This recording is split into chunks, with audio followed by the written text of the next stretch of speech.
Lake Forest Committee of the Whole meeting. First, roll call, please. Honorable James Cowhey. Here. Alderman Novit. Here. Alderman Waldeck. Alderman Moore absent. Acting Chairman Pandaleon. Here. Alderman Schoenheider. Here. Alderman Tack. Here. Alderman Palmer. Here. Alderman Adelman. Here. 8 present, 1 absent. Acting Chairman, we have a quorum. Thank you. First item, or second item, is approval of the minutes of the October 1st, 2012 committee meeting. So moved. Second. All in favor? Aye. Aye. Third item is a resolution confirming the expiration of the West Lake Forest Tax Increment Financing District, presented by Bob Kiley, City Manager. Take it away, Bob. Thank you, Mr. Chairman, members of the Committee of the Whole. This is a very significant event for the City of Lake Forest. This is actually the first time in the history of Lake Forest that we've had an expiration of a TIF district. And so it was important for us to spend a moment here revisiting, because I'm not sure any of you were on the council 23 years ago when we put this in place, but to talk about what the TIF district was, what is a TIF district, and then most importantly, what the impact is on the levy, and that sort of leads into the conversation, the next item on your agenda, which is Elizabeth talking about the tax levy for the upcoming year. Because this time, for the first time, it also has a major impact on the tax levy, but we've been planning for it. We've been anticipating for it for a number of years coming offline, but we also want to make sure that it's very clear to you and to the community about what's going to happen. The impact, I think, of the TIF district in Lake Forest is clearly evident to anybody who lives or works in Lake Forest in terms of looking at what's grown out there in that area. And I wanted to, we have some pictures later on in the presentation, but I wanted to, emphasize that that this was a tool that was used by the City of Lake Forest. We were one of the early communities back in the early 80s when we were starting to look at TIF districts. Clearly there's some communities like the City of Chicago that have used them probably to excess. But I think we are a model of how you can use it well, and I'll also, as we point out, not negatively influence the other taxing bodies to the extent that we can, and I think it's really the approach in which we took. So just a few basics. First and foremost, TIF districts are an economic development financing tool. They're really there to create a mechanism to generate income, to put in infrastructures, and to make improvements, as they say, either through public improvements like new roads, lights. In our case, it was also a fire station, enhancements to the school, the new train station, and so forth. You can provide incentives to attract new business, and I think you'll see through some of the old and new pictures as to, there wasn't a lot of business out there at the time that the TIF district was put in place, and it certainly wasn't anywhere near the vibrant commercial district that it is right now. Plus, at the same time, it did assist existing businesses. Sunset Foods was there, and you'll see some old pictures of what Sunset Foods looks like. It looks very different today than it did some 23 years ago. But again, it was utilizing taxes, the new increment in tax revenue from just that district that actually helped to create that energy and the improvements that are out there, and also led to what you see out there today. As it was indicated, there's really 2 ways that we can use the incremental tax revenues. You can do either a pay-as-you-go or TIF bonds, and actually Lake Forest did both. In the early days, we did issue TIF bonds that were subsequently paid off, but that was to really jumpstart the improvements, the roadway improvements, the train station, the new fire station, and so forth. But then as time went on, the increment actually was so large and we had finished paying off the bonds that we then were able to, in the later years, use it as a pay-as-you-go. So we knew that basically the money that was coming in could go out for improvements, and we still have a few improvements that we're going to be bringing to the council actually next meeting to finalize some TIF or some roof repairs to the fire station and the train station that are out there. So while there's these 2 mechanisms, financing mechanisms that are available, Lake Forest actually used both of them in our West Side TIF district. I think it goes without saying that there are people who have opposing views on TIFs. Are they good or are they bad? And it was interesting to see about 2 weeks ago, there was reference about conversations about Laurel Avenue. And I won't blame Linda Blazer because I know she doesn't write the titles, but they talked about the controversial tax increment district on Laurel Avenue. We haven't even started yet, so I'm not sure how you can call it controversial since you haven't started. But I will say that the West Lake Forest district was controversial. There was actually a backdoor referendum at that time, and I think a lot of it had to do with this was a new tool that hadn't really grown in stature in the state of Illinois, number one. Number two is there was a lot of discussion as to whether this was appropriate for Lake Forest to use. Because part of the discussion, I'll get into it in a moment, is to define blight. And people said Lake Forest doesn't have blight. Well, if you look back on some of the pictures, I dare to differ with them. There was blight that was here, but I think there was some real discussion about whether this was appropriate or not for Lake Forest. And I think some of the question came about, as you see in the opposing argument, which is you're diverting some tax dollars from these other taxing bodies to use for these improvements. But the reality is that we came into this with a win-win situation with our school districts. And you'll see that the school districts benefited significantly with the revenues that came out of this taxing body, with improvements that they were able to put in both the Everett School as well as the fiber that we put in place also greatly benefited all the schools that were in the community. The TIF Act, the Illinois TIF Act, does authorize municipalities to basically do three things. Designate the redevelopment project area. As a part of the process, you have to come up with a development plan. And then finally, as a part of that process, that we can also incur expenses going forward. And expenses can be in the many different shapes and forms, and we'll go through some examples of that here and how we've used them in Lake Forest.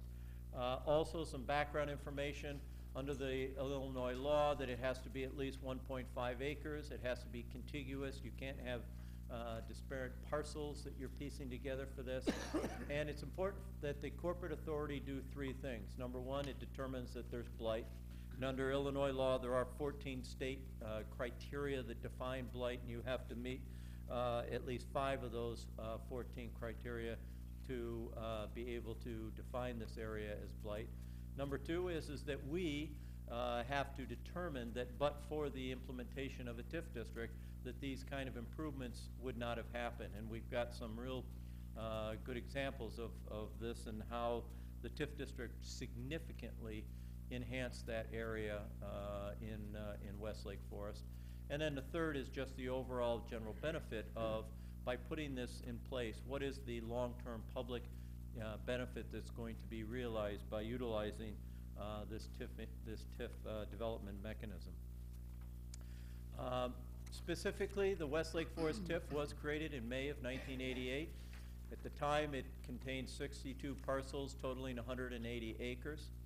And keep this number in mind, because you'll see this in a graph here in a moment. But at that time, in 1988, those 62 parcels had a total EAV of $2.4 million, which represented 0.14% of the city's total EAV. I think also it's worth mentioning at that time, too, that while it was a controversial project, the chairman of the Finance Committee at that time, Nick Turkla, really had a vision. He could see the growth and the development that was occurring out in western Lake Forest and recognized that there was going to be a need for this unified commercial district that would be able to provide the services that that growing population in West Lake Forest needed. And that if we didn't take a proactive stance, if we didn't implement the TIF, that it would just occur incrementally over a much longer period of time and wouldn't have the sort of unified look and feel that we see today out in West Lake Forest. And so really, as I've mentioned earlier, the whole goal of the original redevelopment plan and project was to provide a much more unified, improved economic plan for the development of this area. There was a lot of vacant and underutilized sites that existed back in 1988. And also, I think we recognized that this plan wasn't just a commercial or just a residential, but it was a mixed plan that was incorporated into those areas. This is a map of the TIF district pursuant to the TIF ordinance. And much like we would have to decide, looking at Laurel Avenue, if we're going to establish a TIF district there, is what are the actual boundaries of that. But it included both some commercial areas along Waukegan Road as well as some undeveloped areas that ultimately were turned into single-family and multifamily residential. This, and I apologize, it's probably a little small to read, but if this is the growth in the assessed valuation. On the left side is 1988 to 2011.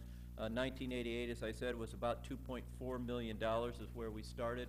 And you can see the tremendous climb in assessed valuation that occurred as the TIF area built out, to the point where in 2009, at the peak, it was roughly $60.6 million, and it has since dropped back with the recent recession to about $54.4 million. So I think the important thing to point out, as it says at the top of the chart there, is that the TIF area grew from 0.14% of the city's total EAV to 2.2%. And that really is an indication of the work, the planning, the effort that was made out there. Didn't just let it grow incrementally like the rest of the community. It really was a concerted effort to make a benefit to this area, which has had a tremendous payout and a financial payout, and that's what you're going to see later on in terms of the total dollars that will be coming back to all of the taxing bodies with this going offline and expiring here at the end of this year. As I mentioned, there was a lot of improvements. Here's a few that I think are most noteworthy. Certainly the train station, the commuter lot, the Everett Park fire station. We put in numerous sanitary sewer and water mains out there, various traffic improvements. The other one I really will highlight is the $7.8 million contribution. That occurred in a couple of lump sums to School District 67 for expansions to Everett School that we knew were going to be required because of the residential growth out in that area.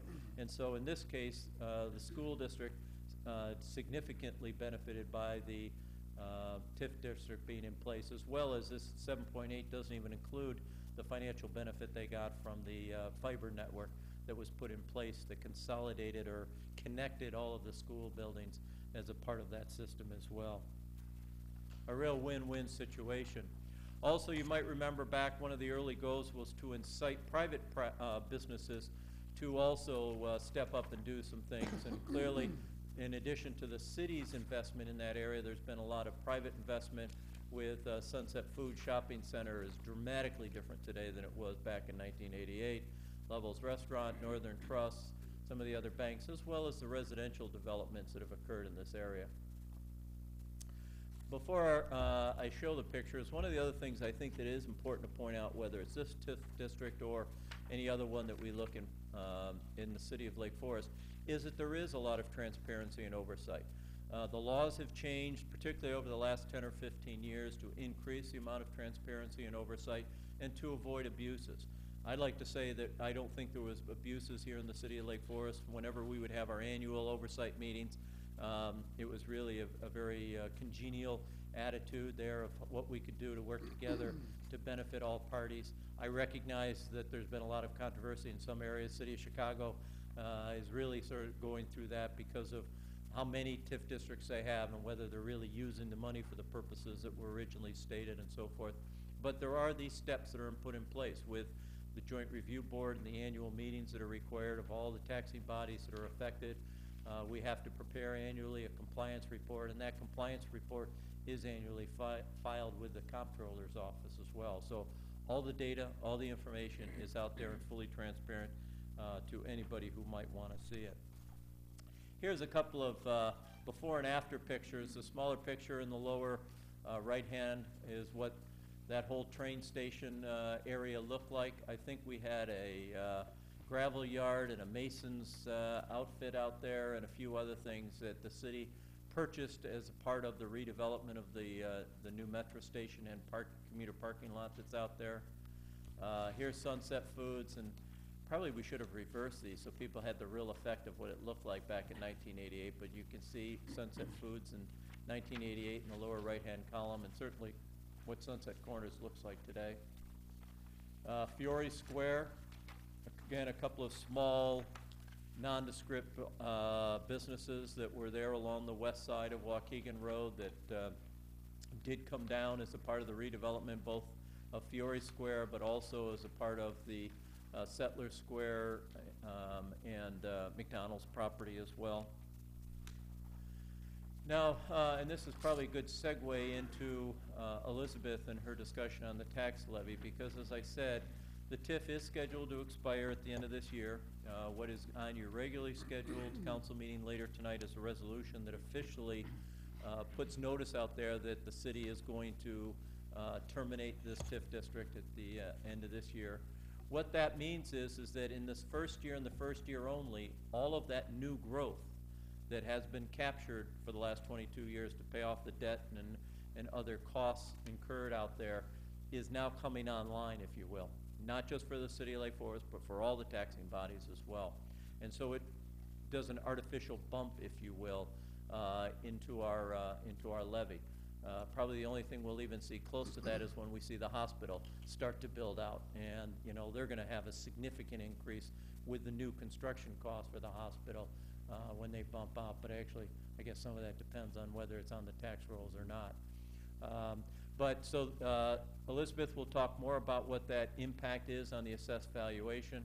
In January, there will be an ordinance officially terminating the TIF district, and we have to wait until after the close of the year before the council can officially terminate the district, because as the last bullet point indicates, that any monies that are left over then get redistributed back to the group in that one time, plus then it's automatically on the tax rolls from there. And at least right now, we're anticipating that it's going to be approximately $2.2 million that will be then sent back to the various taxing bodies.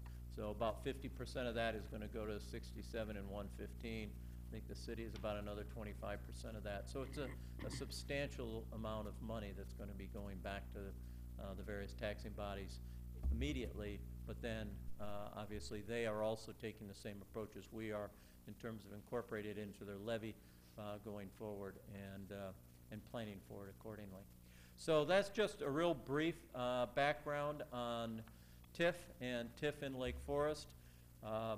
As I said, and maybe I'll have to talk to Linda Blazer about this, but you know, yes, can TIFs be controversial? Absolutely, there's no question about it. But I think that what we've experienced here over the last 23 years in Lake Forest is a TIF that is a model of a TIF working.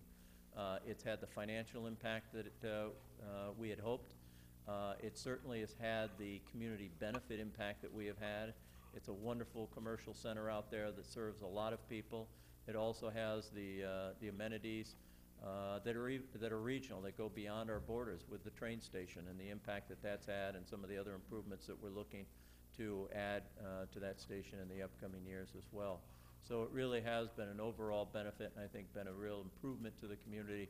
And as we look back on it, it's almost like I think those individuals who said that they originally opposed the beach, but now they're really glad that it was done. I think those people who originally were opposed to the TIF, now that they're able to see what that change was able to produce, would look back on it and say that was a very smart decision on the part of the city of Lake Forest to undertake that process. So I'm happy to answer any questions or just turn it over to Elizabeth, who will pick up on the specific levy discussion. Questions or comments? Okay, thank you. All right, Elizabeth, you're on. The next item on our agenda is the 2012 tax levy estimate, which is going to be presented by Elizabeth Holub, the finance director for the city. Thank you, Mr. Chairman, committee members. This item is included on your city council agenda this evening, but we thought we would take a few minutes at the committee meeting to go through some of the details due to the added complexity to the 2000 tax levy because of the TIF expiration. First slide here is actually taken from the Lake County website. It just provides an overview of the property tax process In Illinois, there's actually two parallel tracks running simultaneously in regards to property taxes. The first is that in Lake County, over 200 independent taxing districts are going through budget and tax levy cycles. They are adopting budgets and going through tax levy reviews. In December, adopting and certifying tax levy ordinances and filing them with the county. Simultaneously, the township assessors are providing value estimates for individual properties, providing those to the chief county assessment officers, who are providing township equalization factors, sending out assessment notices to property owners. And then the county is going through a board of review process, which is occurring now, conducting assessment appeal hearings for property owners who appeal their their assessment notices. And then once the board of review is completed, the county clerk's office will apply state equalization factors that are provided by the Illinois Department of Revenue, transmit those to the county treasurer, who then will mail out tax bills, collect those revenues, and then distribute the revenues to the individual taxing bodies throughout the county. So that's just an overview of the complicated tax process in Illinois. In Illinois, we do have a property tax cap.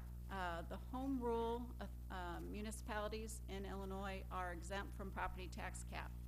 However, in 2004, the City Council adopted an ordinance in advance of the referendum being considered for home rule authority, in which the city pledged to abide by property tax cap limitations should the referendum pass and the city become home rule, which it did. In 2008, the City Council adopted a second ordinance affirming that ordinance and recommitting to both staying within the 2004 debt service levy amount, which was the tax extension for debt service at the time Home Rule Authority was approved, and also with respect to the aggregate levy, which is the property tax levied outside of debt service, and those tax levies exempt from the property tax cap abide by the property tax cap law.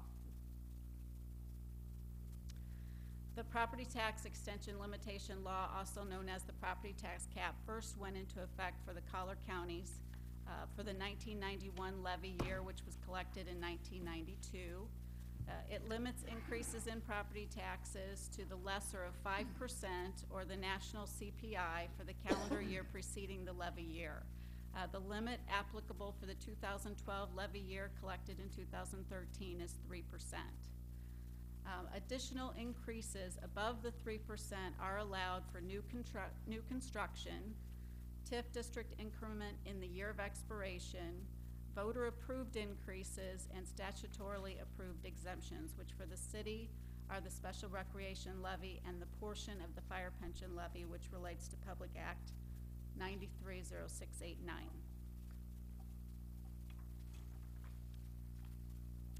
In addition to the property tax cap, the city is also required to comply with the truth in taxation law.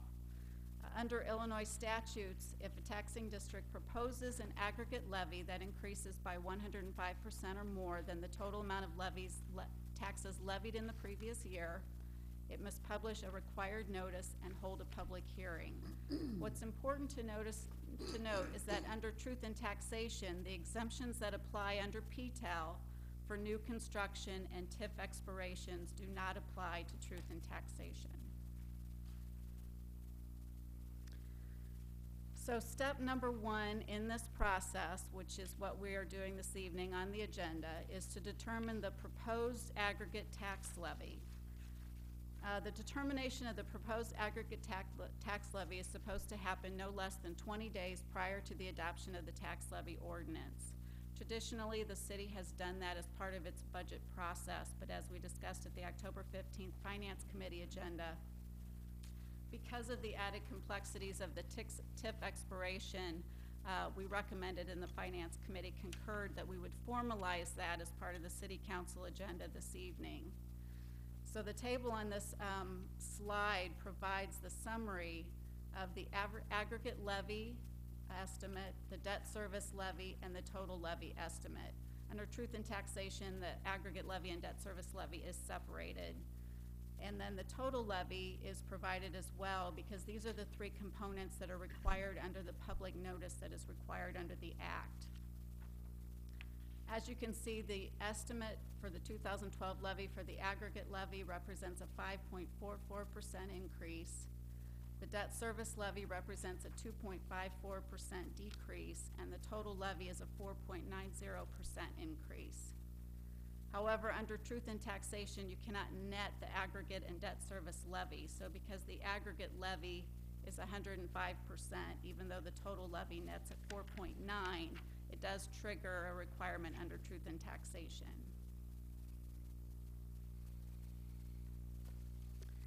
The next slide is going to be very difficult to read, but I know you do have the handouts there. This is the formula prescribed as far as estimating the equalized assessed valuation and the tax levy limitations under property tax extension limitation law, or the property tax cap. What you do first is estimate your assessed valuation.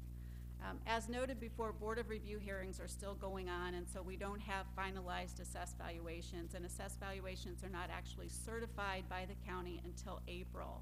So taxing districts are forced every year to adopt their tax levy ordinances without finalized assessed valuation figures. So we have to do it based on estimates provided by the county. So what we do first is calculate the estimated assessed valuation for the tax levy year in question. We take the 2011 assessed valuation certified for the city on the top line, and then on the third line we include,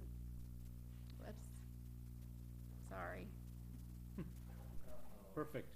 Sorry. Rookie mistake. And then on the third line, the 2012 EAV for existing property is included in the spreadsheet, which is provided by the county assessor's office. So in the second line, you can see that current estimates from the county provide that they're estimating a decrease in existing property of 7.6% applicable for this year's tax levy. Below that line is the estimated new construction growth for 2012. That is typically just new construction based on actual building that has taken place and gone back onto the tax rolls. For this year, this includes the expired TIF increment. So it's a much larger number than you would typically see. So that 54 million represents both the TIF increment rolling off as well as the normal new construction, which gives us the total projected EAV for 2012. And then below that, you use the formula to calculate the maximum allowable tax levy based on the tax levy extensions for the prior year and the projected EAV for 2012, the new construction, and the CPI increase allowable of 3%. Calculate the limiting rate and the maximum allowable extension. And what you calculate at the bottom of $582,000, that is the added tax extension based on the new construction growth. So that's the new tax dollars generated from the new construction EAV coming back on the tax rolls. The aggregate levy truth and taxation estimate takes the total calculated tax levy for 2012 divided by the extended tax levy for the prior year to calculate the 105.44% that you saw on the previous slide. And below that, I've just provided the breakdown of the 5.44% into the three components. So you have the 3% that's applicable for the tax cap. The TIF increment generates 2.2%, and the pure new construction is 0.24%. What's important to note is that the TIF and new construction components do not impact the average homeowner. So those are increases in tax levy, but do not impact the tax bill of an average homeowner. The next slide just provides the breakdown of the tax levy estimate by fund and by component. The first top of the page shows the tax levy under the tax cap, the total of 3%, how that's allocated by fund and line item of the tax levy. Most of these are 3%. The exceptions are police and fire pension, which are allocated based on the independent actuarial valuation that's provided, which generates the tax levy requirement needed to fund the police and fire pension. Since both of those are more than 3%, the difference is taken from the general corporate levy, so that increase is only 2.55%. Then you see the bond funds and that percentage change, and then below that you see the three items excluded from the tax cap, which are the portion of the fire pension levy which is excluded from the tax cap, the special recreation levy, and the $582,000 for new growth. That new growth amount is just allocated on a prorated basis to the general fund and library levies. The next slide, and likely the most important, is what impact does all this have on the average homeowner? The top is just a summary of the proposed levy, grouped as far as the levy before growth and exclusions, the growth and exclusions, and the bond funds. You can see that after you add the excluded levies, the total increase in the levy is 4.82%. When you put the projected EAV in for 2012, take the total levies, you calculate a projected tax rate of 1.147. We use an average market value home of $800,000. If you use $800,000 for last year, using the average decrease of 7.6% based on the assessed valuation estimates from Lake County, that would have an assessed an average market value of $739,200 this year. That's assessed at 1/3 of market value and would generate a tax bill of $2,827 compared to $2,760 last year, for a dollar increase of $67, or 2.42% increase over the prior year. So that is the projected impact on an average existing home of the proposed levy.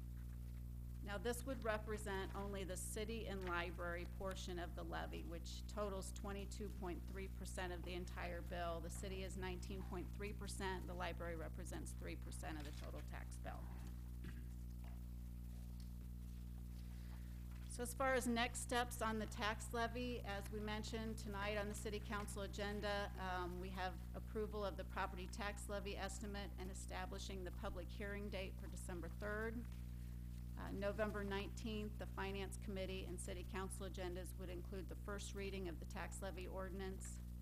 November 22nd would be the published of the public notice in the Lake Forester. And the December 3rd City Council agenda would include both the public hearing and the second reading and approval of the tax levy ordinance. And December 21st is this year's county deadline for filing the 2012 tax levy ordinances. I'll be happy to answer any questions. I think the real base question, and it's obvious, and I just, again, it's just trying to grasp the base formula miraculously again, but with the expiration of the TIF, does the TIF valuation figure until last year of the TIF, or the time period after the TIF expires?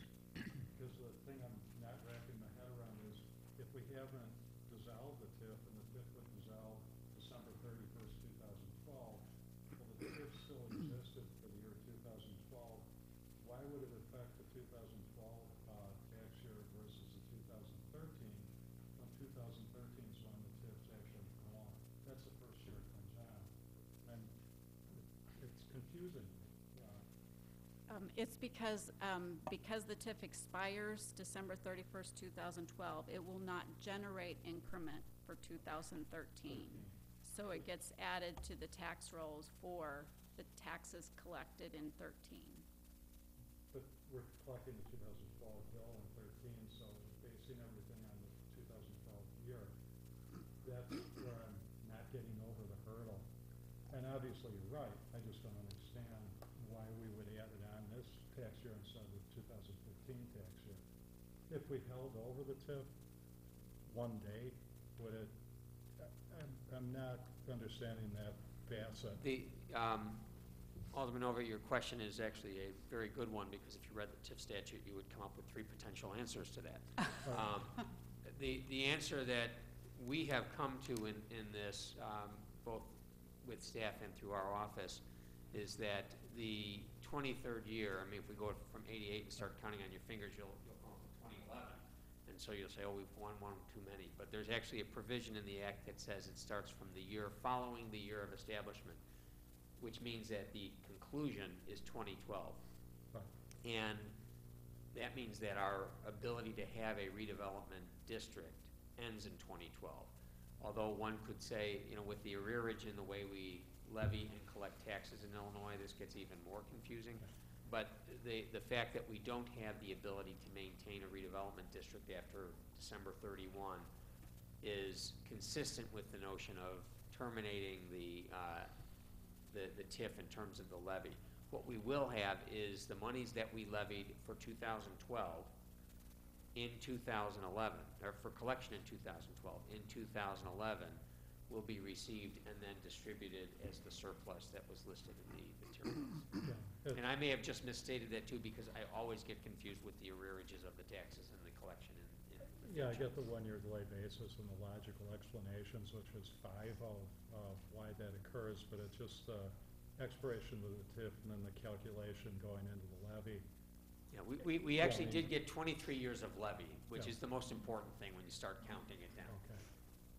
Just wondered. Yeah, again, I've got to take my shoes and socks off to make sure I count these right whenever it happens. Thanks. Other questions? Well, Yes, sir. does anybody know what percentage of the homeowners file an appeal to the Board of Review?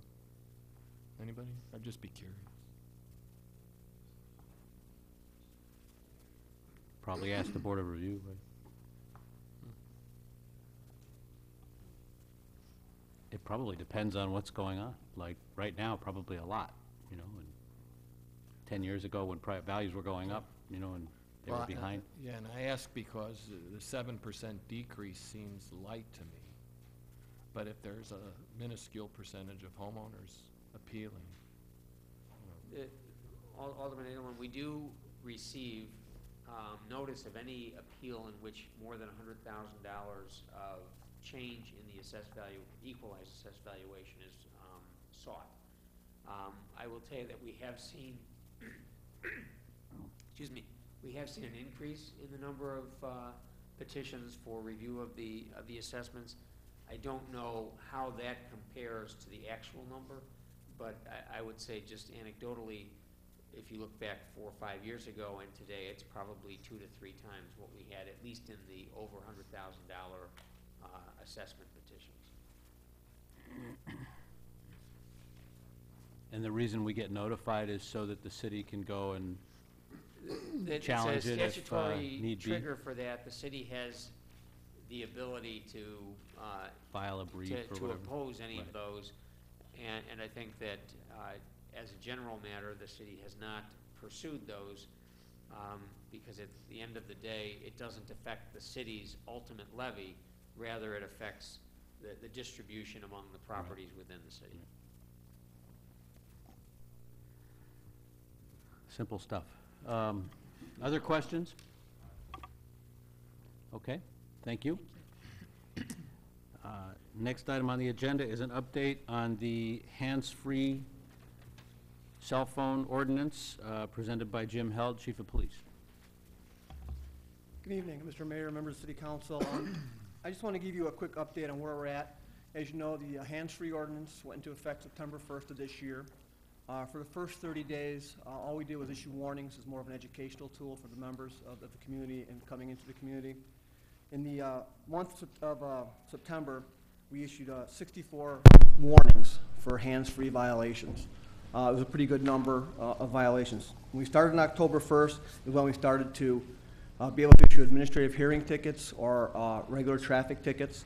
We issued another 25 warnings 2 actual hard copy tickets that went to branch court, and 13 administrative hearing tickets for the hands-free violation.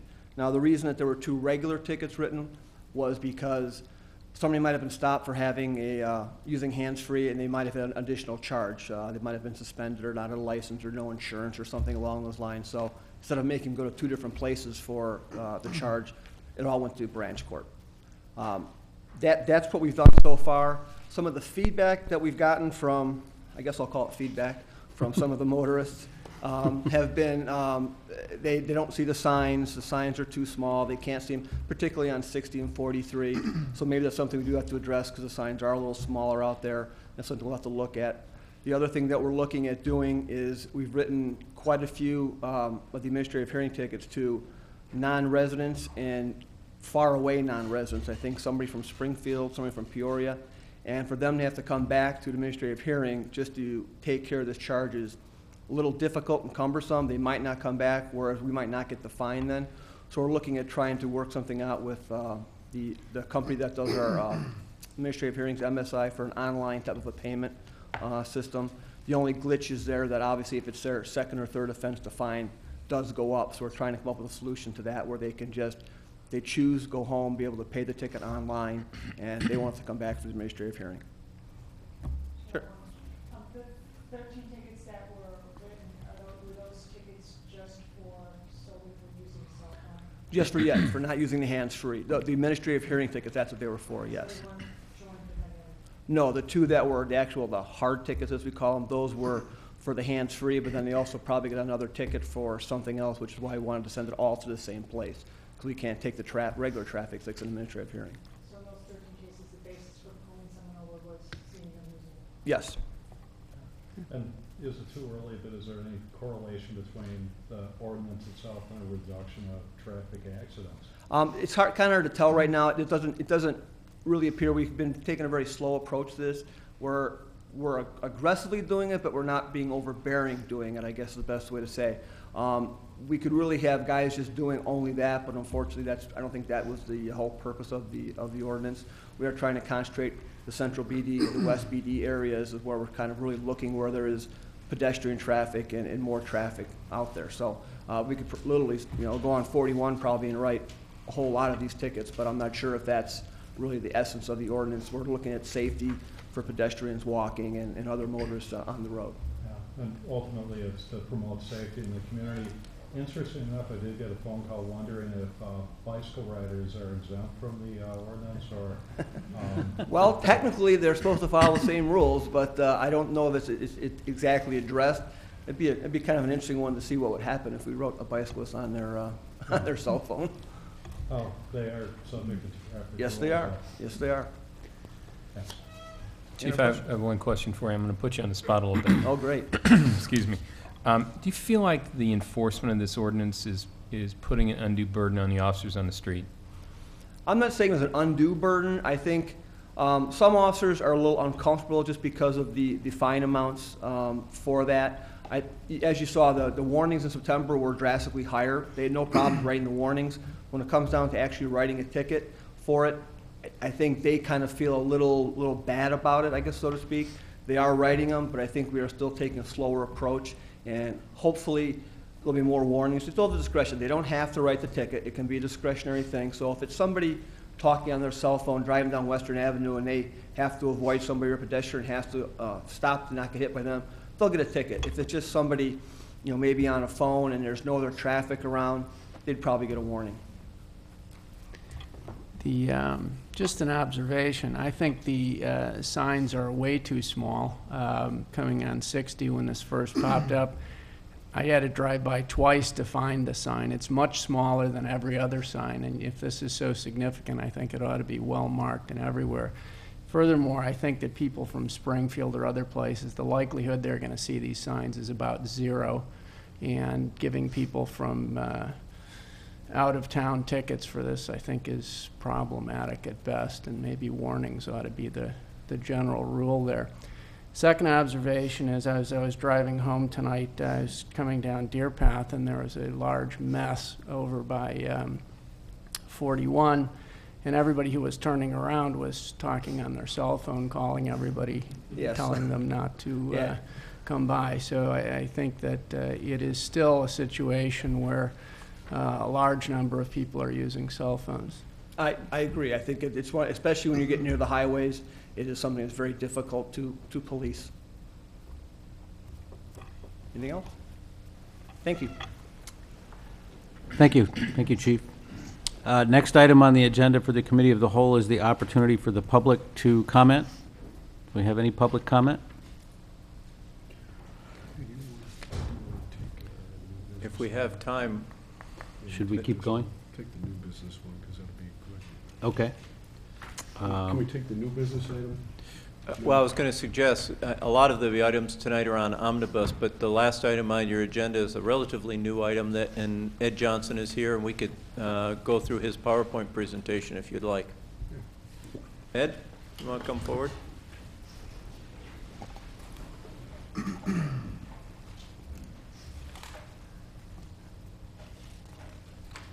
We got less than 10 minutes here, huh? Okay. I think I can do this. You can do it. All right. That's why you're the You have to leave time for questions, too, so. Good point, okay, so 7.5, here we go. Good evening, Acting Chairman and members of the committee. Normally I'm behind the camera, but so it's a little odd to be in front of the camera. But with me tonight is Mike Demet from Mood Media Muzak and Jeff Lynch. They're the potential vendors for this project. So just wanted to point them out, and they can answer any questions later that we might have. Just as a little overview of this project, obviously, from what we've seen tonight even on a few occasions, the audiovisual equipment in here is not very user-friendly. Aaron's here to help us. If he wasn't, I'd be going back and forth. And a lot of times you see staff going from the staff table over here to help out. So we want to make it a more user-friendly operation. We want to increase the people in the audience's both visual experience as well as auditory experience. And we want things to look a little better. If you look around, there's a lot of cables around here. There's components that are out sitting around all the time, so we want to definitely better the whole situation. Believe it or not, all the AV equipment that you see, well, the basis of the system, I should say, was upgraded in 1995. I've added things to it in the last 6 years of me being here. Things have changed, increased the cables and all that, so I've been piecemealing it together over the years. I already mentioned that it's not good that the guy over here needs to help with the computer over there. And with more equipment comes more cables, more tripping hazards. And obviously, you've all experienced audio system issues that we've had here, feedback, hums, whatever else. We're looking to correct that as well with the system. So what will the new system feature? The projector that's now on that center table will be mounted, not that projector, but there'll be a new projector. It'll be a short throw projector mounted between the chandelier and the projector screen. And it'll be clearing out the middle part of the room here. Where I am and where Mr. Kiley and the rest of the staff are, there will be a touch screen here and a touch screen there so that folks can control what's up there on the screen. Obviously eliminating all these other buttons and the need to go to the middle of the room. Basically, the philosophy is going to be you have a device, you have an iPad, you have a tablet, a laptop computer, potentially a cell phone. You come over here, you plug it in, you hit the button for that device, and voila, it's up there, a lot easier than what we have right now. And lastly, and my favorite part of this system is a computerized audio regulation system. One of you is a very low talker, one of you is a very high talker. It's going to equalize both of you to be at the exact same level to the viewers at home and to the new 2 speakers that are going to be in this room as well. The process we went through, we went out for an RFP, worked with the consultants to create that RFP. We got 2 bids back. Mood Media Muzak, the company that's represented here tonight, was the lower bidder. Another component is that we wanted to bring in building maintenance to defray some of the labor costs that would go along with this project. So as far as the audiovisual side of things, the recommendation is that staff recommends going with the lower bidder, Mood Media Muzak. Now moving on to the physical podium component of this project, we decided to go with a company that would give us a nice custom-built design that would sort of fit in with the aesthetics of this room. We looked through catalogs and we got some estimates from folks that make sort of cookie-cutter podiums that could go anywhere, kind of like the one at the training room at the Municipal Services Building. But we were never happy with how it would look in this corner here.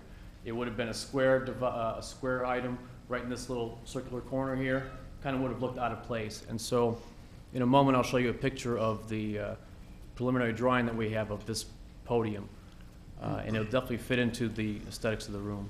It's going to increase the workspace. As you can see, if I wanted to bring my computer here, there's no way I'd be able to fit it up here. So you can bring your papers, your laptops, your iPads, whatever, for the nice new large workspace. And obviously another favorite of mine is the elimination of these exposed cables. The document camera will be in a drawer. The computer will be underneath the podium. So just a lot nicer, cleaner look to the room. So let's take a look. I know none of you have seen this, so I'll leave this up here for a few moments. There's the rough drawing of the potential podium. And we would remove this railing that's in front of me. And it would actually go from the railing to my right all the way flush to the wall here, which creates a nice large workspace, and everything will be housed right inside of that. Before I move on to ask for questions, Mike Demet from Mood Media would like to just introduce his company to the city of Lake Forest. Hi. I'd like to thank everybody for this opportunity to introduce Mood Media Muzak. We are a global company, sometimes confused with elevator music, so I thought I'd maybe clear up that confusion. We do $40 million a year in integrated audio-video systems business nationwide. Substantially very complex systems, no different from this, no more or less complex. So we have the capabilities, the engineering skills, and the technicians right here in the Chicago area to complete the project on budget and on time. If there are any questions about Mood Media Muzak, I'd be happy to entertain them. Thank you. Any questions about either of these? I should, and Ed probably didn't want to say this in the preference, or in his opening comments, is the fact that I really have been pushing Ed and his staff to do something here, because probably the three biggest complaints I hear about public meetings is, number one, if I'm at home, I can't hear, because, as Ed said, some of you talk well into the microphone, not you. You all do it perfect, I'm sorry. It's those other boards and commissions that they talk into it very well, and others will sit back in their chair and talk like this. So the person at home can't listen very well to what's going on. The second thing is we hear complaints, particularly when this room gets crowded, from people sitting in the back of the room that they can't hear either. Again, as Ed pointed out, it's what, 12 years plus, almost 12 years plus since, 17 years. 17 plus, years. Yeah. Since really the whole audio system was put in place, and it just isn't balanced and it doesn't serve well, particularly with an aging population that we have coming to our meetings. And then the third, as he said, was just the look. It's, you know, this is should be one of our nicest rooms that we have for public meetings, and sometimes people, they don't know where to go when they want to stand up and talk. And so we think that putting a little money into it not only will improve the quality of the transmission of all of our public meetings, which is a core mission, as we've identified in the city, but then also will improve really the aesthetics of this and take it back to some of the grandeur it was before we started laying cables all over the place. So that's just a little background of how we got to where we are tonight. I have one question. I'm looking at a screen that's on the side wall that if I'm sitting in the back corner over there, there's no possible way I could see anything. As a matter of fact, I don't think really the last 3 or 4 rows on the east side of the room have much of a view of what's on the screen. Is there anything going to be done about that? Do you want it? That was an option. We decided not to pursue it this time, but we could put in place. Yeah, we had a base bid that we asked for from the company, which was the $45,000 number that we are using for this year. And then we had some additional equipment that we considered alternative equipment. And what that included was an actual flat-screen TV that would be, I guess, between the projector screen and that light on the wall right there.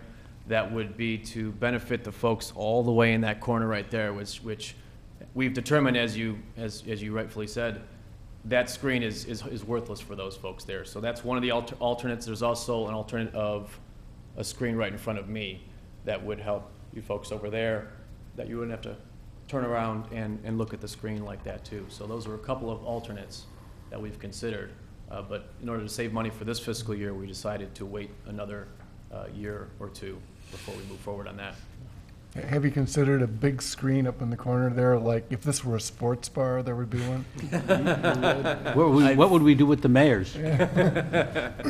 I've considered it, but not seriously. Jim's picture's gonna go up there. No, these are the old guys. If it were up to me, you'd each have little screens where you could flip it over and you'd get the Bears game on there, but I don't think it's in our budget for this year. We've gotten 17 years of usage out of our current equipment. I think it's time that we update it. Technology has kind of improved. It's kind of long needed.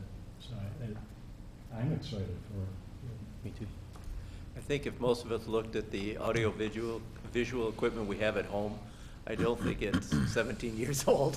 So it has lived its useful life. Our children are used to having far superior equipment in their classrooms. Right. Are we planning to keep that microphone there, or is everything going to be at the podium? I think that we'll still have a handheld microphone, but we won't have to have a microphone stand right there. The handheld microphone can just be housed here, and if somebody has to walk around the room to do any kind of presentation, they can use that. But everything will be at their fingertips here, so it won't be necessary to have that microphone for anything in the middle of the room. And I'd be curious, what was the delta just to put the flat screen on the wall up there?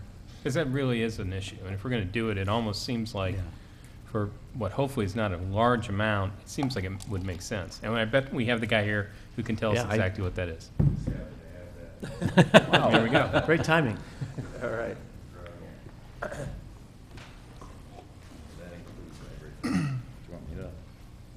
Sure, if you want to outline that. Sure. Piece by piece and then the total. So to add a gallery monitor, a portable monitor, and complete the conference room, I'm not going to go through all the items.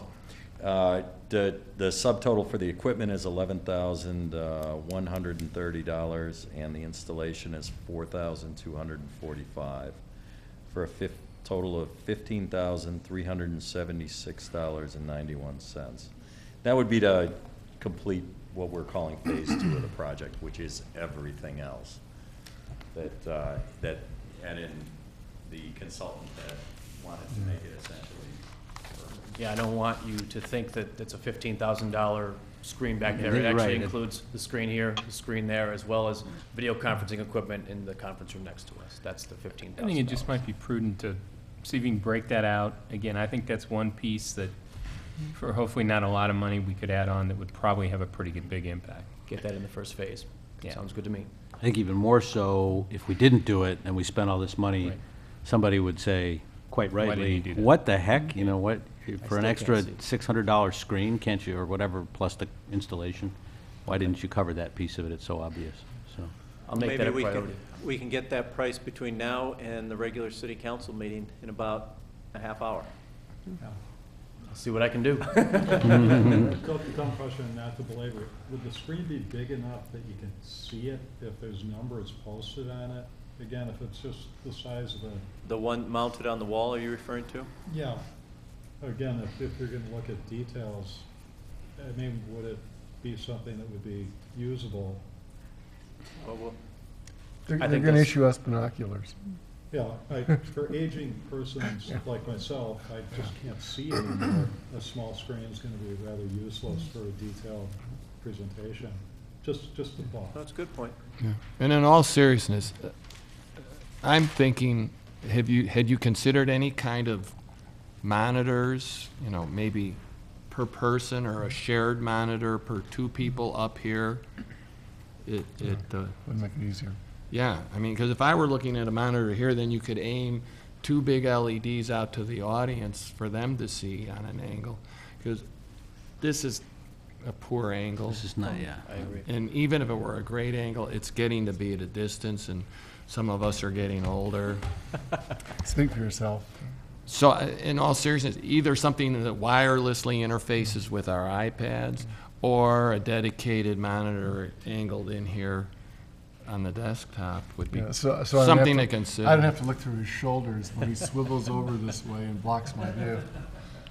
You know, I think in the back of my mind, that has always been a thought. It was never part of this plan here, but at your request, I can definitely see as a next phase if that would be feasible. I know that I've been in other municipal facilities where that's been the case, has been a couple monitors between people up there. Couldn't they just have something we could plug our iPads into? Or I'll have to talk to IT Streaming. about that. I'm sure we can make it happen. just a thought. Yeah, well, one of the subtexts to my original question was, can we move that screen to a better location overall, which I think is, we're hearing the basic question being asked in other ways, because that screen in that location is not great, so. Other than the horror of moving these guys, I mean, shouldn't the screen be here, behind us, so that everybody's looking at us? We look at our stuff in front, and we look at you. I mean, I don't see why we're putting things in corners and everything else. You've got a huge wall sitting behind us. It's no further for them to see that than it is for them to see that. So why are we doing all this stuff? I could see the appeal of that back wall. I've seen municipal centers where they have it on either side of the dais. I've also seen it up there. I can see that chandelier might be problematic. I don't know if we can get a short throw projector for that, but that would seem logical, would be, everybody in the room would see that right there, but then, Or you put two things out in front, you know, and there's nothing behind us, because it's even closer to the audience that way. And we're looking at something in front of ourselves. I mean, You just want to be hidden behind that screen. actually, yeah, we'll put a big screen down in front of everybody, Well, we can explore some of those. I think we tried to. trying to keep the budget That's down, right. I know. We tried to but- keep the budget down. We tried to remain sort of sympathetic to the way this room has been used. There are other things that we looked at in terms of the portable monitoring, as he said, to address that it could be down in front so you didn't have to swivel your heads and so forth. But we can take a look at some of those modifications and give you an idea as to what the cost implications would be of making some more of those dramatics, because this is not a small screen. You would need to have something significant like that, and it would be pretty, I think, expensive to be moving it around. But if we think that that's the long-term best solution, we can come back with some prices for you. thank you for all that great feedback. I appreciate that. Okay. I guess, again, I'll ask for public comment, just in case. And then I would entertain a motion to adjourn. So moved. Second? All in favor? Aye. Meeting's adjourned. Should we start right in, or should we take a 2-minute break and 5-minute break, and we'll start up in 5 minutes? Can we get an electrified podium like James Bond and Thunderball, you know, like the guy you press? Make people disappear through the trapdoor. We can have one TV monitor